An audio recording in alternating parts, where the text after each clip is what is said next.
മുമ്പ് അദ്ദേഹം എങ്ങനെയാണോ പ്രതിപക്ഷത്തിനെതിരെ കുരച്ചയാടിയിരുന്നത്, അതേ ആവേശത്തിൽ അദ്ദേഹം എന്ത് ചെയ്യുന്നു, BJP വക്താക്കളോട് കുരച്ചയാടുന്നു.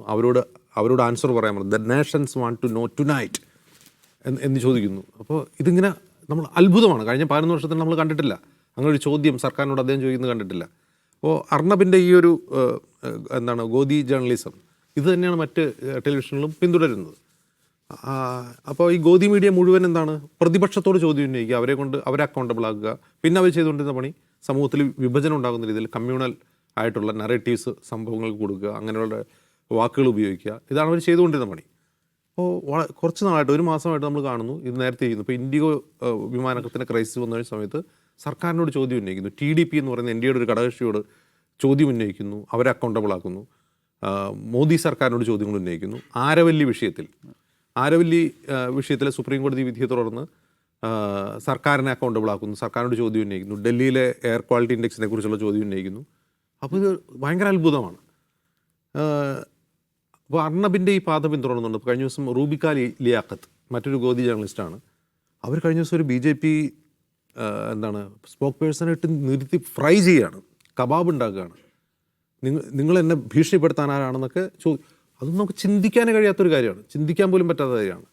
അപ്പോൾ പൊടുന്നനെ ഇതിനെ വേറൊരു തിയറി ഒരു കോൺസ്പിറസി തിയറി വരുന്നത് എന്താണെന്ന് വെച്ചാൽ, പ്രധാനമന്ത്രി നരേന്ദ്രമോദിയുടെ ഓഫീസിലെ മാധ്യമങ്ങളെ കൈകാര്യം ചെയ്തിരുന്ന officer on special duty Hiran Joshi കഴിഞ്ഞ ഒക്ടോബർ 3rd വീക്ക് മുതൽ ഡൽഹിയിലെയും മറ്റ് നാഷണൽ മീഡിയയുടെ വാട്സപ്പ് ഗ്രൂപ്പുകളിൽ മെസ്സേജ് അയക്കുന്നില്ല എന്ന് പറഞ്ഞാൽ എന്താണ്, പ്രധാനമന്ത്രിയുടെ ഓഫീസിൽ നിന്ന് എല്ലാ ദിവസവും ഒരു ഉച്ചയോടുകൂടി മെസ്സേജ് വരും. അത് ഹിരൺ ജോഷിയുടെ മെസ്സേജാണ്. ഇന്ന് ഉച്ചത്തെ റൗണ്ട് അപ്പ് ബുള്ളറ്റിൻ്റെ ഹെഡ്ലൈൻസ് ആരാണ്, നമ്മൾ എന്താണ് ചെയ്യുന്നത്, നമ്മൾ എഡിറ്റോറിയൽ മീറ്റിംഗ് ചേർന്നിട്ടാണ് ഈ സാധനം തീരുമാനിക്കുക. എഡിറ്റർ പറയും, എല്ലാവരും കൂടി ചേർന്നാണ് ഒരു കാര്യം തീരുമാനിക്കുക, ഹെഡ്ലൈൻസ് എന്താണ് വരേണ്ടത്, വൈകുന്നേരം 8 മണിക്ക് ഡിസ്കസ് ചെയ്യേണ്ട വിഷയം എന്താണ്, നമ്മൾ എഡിറ്റോറിയൽ മീറ്റിംഗിലാണ് തീരുമാനിക്കുക. ഇതങ്ങനെയല്ല, പ്രൈം മിനിസ്റ്ററുടെ ഓഫീസിൽ നിന്ന് ഹിരൺ ജോഷി അയക്കും, ഇന്നത്തെ റിപ്പബ്ലിക് TVയുടെ ഇന്നത്തെ ചർച്ചാ വിഷയം ഇതായിരിക്കണം, അപ്പോൾ അവരതെടുക്കും. അങ്ങനെയാണ് ചെയ്തുകൊണ്ടിരിക്കുന്നത്. ഇപ്പോൾ ഒക്ടോബർ 3rd വീക്ക് മുതൽ ഇങ്ങനൊരു മെസ്സേജ് വരുന്നില്ല. അപ്പോൾ പലതരം കോൺസ്പിറസി തിയറി വന്നു, ഇദ്ദേഹത്തെ സാക്ക് ചെയ്തായിരിക്കാം, അല്ലെങ്കിൽ ഇദ്ദേഹം റിസൈൻ ചെയ്തായിരിക്കാം, അങ്ങനെയുള്ള പലതരം തിയറികൾ വരുന്നു. അതിനുശേഷമാണ് അർണബ് ഗോസ്വാമിയുടെയും മറ്റ് ഗോദി മീഡിയകളുടെ ഈ ഒരു നിറം മാറ്റം കാണുന്നതെന്നുള്ളൊരു തിയറിയുണ്ട്. പക്ഷേ ആ തിയറി ഇങ്ങനെ അത് സ്പെക്കുലേഷനാണ്. അതിനെക്കുറിച്ച് ഒരു തരത്തിലുള്ള സ്ഥിരീകരണവും പ്രധാനമന്ത്രിയുടെ ഓഫീസ് നടത്തിയിട്ടില്ല. അയാൾ ഇപ്പോൾ ഓഫീസിലുണ്ടോ, അയാൾ ആ പണി എടുക്കുന്നുണ്ടോ, അത് വേറെ ആയാലും ചോദിച്ചു, ഒന്നും നമുക്കറിയില്ല. അതേസമയം അയാൾ എന്ത് ചെയ്തു, തിരികെ എത്തിയെന്നും ചില റിപ്പോർട്ടുകളുണ്ട്. പക്ഷേ ഇത് അർണബ് ഗോസ്വാമി മാത്രമാണ് എന്ന് തോന്നുന്നാൽ, ഞാൻ പറഞ്ഞ റൂബിക്ക ലിയാഖത്തും ഇത് തന്നെ ചെയ്യുന്നുണ്ട്. അപ്പോൾ ഇതിനെക്കുറിച്ച് മറ്റൊരു തിയറി, ഇതെല്ലാം തിയറികളാണ്. ഇത് തിയറികളാണെന്ന് പറയാൻ കാരണം, നമ്മൾ ശ്രദ്ധിച്ചു നോക്കിക്കഴിഞ്ഞാൽ, സൂക്ഷ്മമായി നിരീക്ഷിച്ച് കഴിഞ്ഞാൽ, അർണബ് ഗോസ്വാമിയോ റൂബിക്കയോ അല്ലെങ്കിൽ വേറെ ആരെങ്കിലുമോ ഒന്നും RSSനെയോ BJPയോ വിമർശിക്കുന്നില്ല, അവരെ കമ്മ്യൂണൽ പൊളിറ്റിക്സിനെ വിമർശിക്കുന്നില്ല, RSSൻ്റെ ഫാഷിസ്റ്റ് രാഷ്ട്രീയത്തെ വിമർശിക്കുന്നില്ല. അവർ വിമർശിക്കുന്നത് എന്തിനാണ്, വളരെ ജനകീയമായ ചില വിഷയങ്ങളിൽ ജനങ്ങളോടൊപ്പം നിന്ന് സാധാരണ മാധ്യമങ്ങൾ ചെയ്യേണ്ട പണി ചെയ്യുന്നു. അതായത് ആദ്യമായിട്ടാണ് അയാൾ ചെയ്യേണ്ട പണി വൃത്തിയായിട്ട് ചെയ്യുന്നതിൻ്റെ പേരിൽ ആളുകൾ അത്ഭുതപ്പെടുന്നത്. അതൊന്നും ആലോചിച്ച് നോക്കിയാൽ അതിൻ്റെ ഒരു പ്രശ്നമുണ്ടല്ലോ. ഒരാൾ അയാളുടെ പണി വൃത്തിയായിട്ട് ചെയ്യുകയാണ്, ആ വൃത്തിയായിട്ട് ചെയ്യുമ്പോൾ ആളുകൾ അത്ഭുതപ്പെട്ട് വായിൽ വിരലൊഴിക്കാൻ പറഞ്ഞാൽ ഒന്ന് ആലോചിച്ച് നോക്കി, എന്തുമാത്രം ദുരന്തത്തിലാണ് നമ്മുടെ മാധ്യമ ലോകമുള്ളത്. അതായത് സാധാരണ പത്രങ്ങൾ ചെയ്യുന്നത് എന്താണ്, മാധ്യമങ്ങളുടെ പണി എന്താണ്, ഭരണകൂടത്തെ അക്കൗണ്ടബിൾ ആക്കുക, അവരെ കൊണ്ട് മറുപടി പറയിപ്പിക്കുക. കഴിഞ്ഞ 11 വർഷമായി ഗോദി മീഡിയ ചെയ്തുകൊണ്ടിരുന്നത് ചോദ്യങ്ങൾ പ്രതിപക്ഷത്തോട് ഉന്നയിക്കുക, കമ്മ്യൂണൽ പൊളിറ്റിക്സ് പ്രചരിപ്പിക്കുക എന്നുള്ളതായിരുന്നു. അതിൽ നിന്ന് മാറി അവരുടെ പണി എന്തോ ചെയ്യാൻ തുടങ്ങുകയാണ്.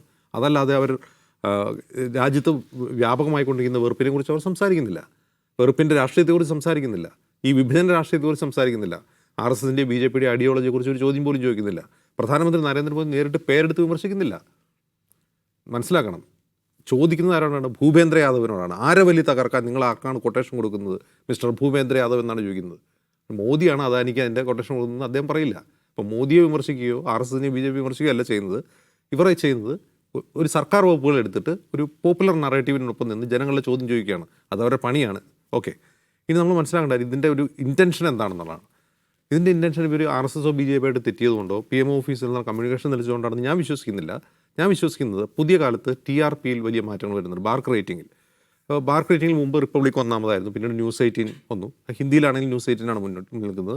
ന്യൂസ് 18 ആരുടെ ചാനലാണ്, റിലയൻസ് ഗ്രൂപ്പിൻ്റെ ചാനലാണ്. NDTV ആവട്ടെ അദാനി ഓൺ ചെയ്തിരിക്കുന്നു. അപ്പോൾ അർണാബിനെ സംബന്ധിച്ച് അർണാബിന് TRPയിൽ മുന്നോട്ട് വരണം. അത് മുന്നോട്ട് വരാൻ കഴിയുന്നില്ല. NDTV തന്നെ ഈ പറയുന്ന ബാർക്ക് റേറ്റിങ്ങിൻ്റെ പ്രശ്നത്തെക്കുറിച്ച് നമ്മൾ വേറെ ചർച്ച ചെയ്തതാണ്. അപ്പോൾ അദാനിയോടും അംബാനിയോടൊപ്പം നിൽക്കുന്ന രണ്ട് ചാനലുകളാണ് എന്ത് ചെയ്യുന്നത്, ബാർക്ക് റേറ്റിംഗിൽ മുന്നോട്ട് പോകുന്നത്. അപ്പോൾ ഈ രണ്ട് കോർപ്പറേറ്റുകളെ ഫൈറ്റ് ചെയ്തുകൊണ്ട് ടാം റേറ്റിങ്ങിലോ ഏതെങ്കിലും തരത്തിൽ ചലനം ഉണ്ടാക്കുന്നതിൽ എന്ത് വേണം, ഒന്ന് മാറ്റി പിടിക്കണം. അവർ ചെയ്തുകൊണ്ടിരിക്കുന്ന പണിയിൽ നിന്ന് ഒന്ന് മാറ്റി പിടിക്കണം. ആ പണിയാണ് ഇപ്പോൾ ചെയ്യുന്നത്. അപ്പോൾ നമ്മൾ പ്രത്യക്ഷത്തിൽ അർണാബ് ആരവല്ലി അദാനിക്ക് കൊടുക്കാൻ വേണ്ടി മോദി നടത്തുന്ന ശ്രമങ്ങൾക്കെതിരെ ഫൈറ്റ് ചെയ്യാണെന്ന് തോന്നുമെങ്കിലും യഥാർത്ഥത്തിൽ അർണാബിൻ്റെ പോരാട്ടം ആർക്കെതിരെയാണ്, NDTV ന്യൂസ് 18 നെറ്റ്വർക്കിനെതിരെയാണ്. പിന്നെ ഈ ബാർക്ക് റേറ്റിംഗ് മാത്രമല്ല, സോഷ്യൽ മീഡിയ ട്രാഫിക് കൂടി പ്രധാനമാണ്. ഇപ്പോൾ പുതിയ കാലത്ത് സോഷ്യൽ മീഡിയ ട്രാഫിക് എന്ന് പറയുമ്പോൾ നമുക്കറിയാം, ഇൻസ്റ്റയിലൊക്കെ ഏറ്റവും കൂടുതൽ റീൽസ് വർക്ക് ചെയ്യുന്നവിടെയാണ്. സർക്കാരിനെതിരായിട്ടുള്ള വിമർശനങ്ങളുടെ റീൽസാണ് കൂടുതൽ ഓടുന്നത്. കോൺഗ്രസ് ഉന്നയിക്കുന്ന ചോദ്യങ്ങളാണ് റീൽസായിട്ട് കൂടുതൽ ആൾ കാണുന്നത്. അപ്പോൾ ആ സമയത്ത് കൊണ്ട് ഗോദി മീഡിയ പണി സോഷ്യൽ മീഡിയയിൽ എടുത്തു കഴിഞ്ഞാൽ, അല്ലെങ്കിൽ സോഷ്യൽ മീഡിയ ഫുട് പ്രിൻറ്റ്സിന് വേണ്ടി ഗോദി ഈ പ്രൊപ്പഗൻഡ നടത്തി കഴിഞ്ഞാൽ അവർക്ക് അതിൻ്റെ ഫോളോവേഴ്സ് ഉണ്ടാവില്ല. അപ്പോൾ അവരെന്ത് ചെയ്യുന്നു, അതൊന്ന് ചെറുതായിട്ട് ടെസ്റ്റ് ചെയ്യുന്നു, അതിൻ്റെ ഒരു നേട്ടം കൈവരിക്കാൻ ശ്രമിക്കുന്നു എന്ന് മാത്രമേ എനിക്ക് തോന്നുന്നു. നേരത്തെ ഒരു